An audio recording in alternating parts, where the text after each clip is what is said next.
Саламатсыздарбы. Эмесе же ошондо программасы. Президент Садыр Жапаров бүгүн жыл сайын элге жасала турган президенттик кайрылууну жаңы конституцияны ишке киргизүү салтанаты менен бириктирди жана аны менен кошо 93-жылы кабыл алынган эгемен Кыргызстандын биринчи конституциясынын күнү менен азыркынын күнү менен бириктирди. Ага кошумча Жапаров оор экономикалык абал тууралуу да айтты. İçki dün produksiyanın ösüş tempi değerlik 9%'ga tömöndödü. Büdjettin defisiti murdagı жылдарга караганда 3 esege ösüp, içki dün produksiyaga karata 3%'ды түздü.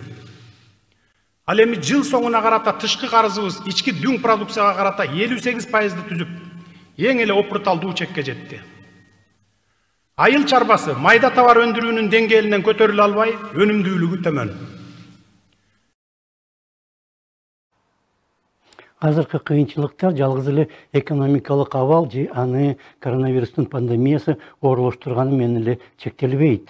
Ар бир коомдун өзүгү менен пайдалан түзгөн маданият жана сабаттуулук таптакыр бузулуп бүткөн. Коом өзү ар башка катмарга бөлүнүп, алардын максаттары чаржайыт болуп кеткен. Эң негизгиси болсо, өлкө сырткы күчтөрдүн оюнчугуна айланып, нукура өз сапаттарын жогото баштаган. Биздин ахвалыбызды минтип сыпаттасак болот. Элибиздин салт санаасынын, маданий жана рухий дөөлөттөрүнүн деградацияга кирептер болушу. Коомубуздун чаржайыттыгы, мамлекетти башкаруу системасынын сенектикке учурашы, алсызданган экономика, өлкөбүздүн сырткы күчтөрдөн, асыресе ресурстардан жана таасир этүүчү борборлордон көз карандылыгы. Абалды оңдош үчүн жаңы бийлик нукура кыргыз элине таандык табигый башкарууга өтүп жатат. Бирок адамзаттын алдыңкы элдери ушундай табигый башкаруудан улам өнүгүп отуруп, азыркы татаал башкаруу системасына келген жана кыргыз коому андай татаал нерсени туура колдонууга даяр эмес болуп чыкты. Ошол себептен алына жараша жөнөкөй жана түшүнүктүү башкаруу системасынан кайра баштоону чечкендей. Биздин эл эзелтеден туу тутуп жашаган эки баалуулук бар. Алар эркиндик жана акыйкаттык. Биз табигый башкаруу, улутубуздун табиятына жараша башкаруу концепциясын киргизебиз. Анын негизги жобосу ар кандай чечим кабыл алуудан мурда жарандардын кызыкчылыктарын алдын ала макулдашып алуу.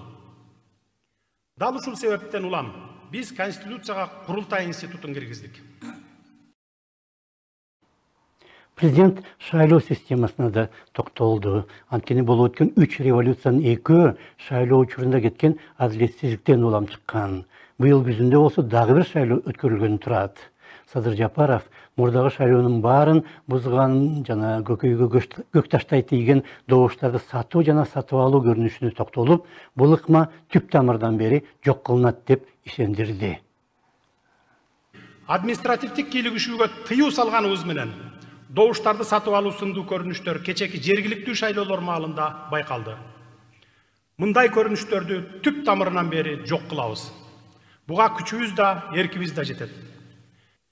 Биз добуш сатып алуу жолу менен шайланып келүү мүмкүн эмес экендигин эскертип, мындан ары элге да, саясатчыларга да сабак болушун далилдешибиз керек.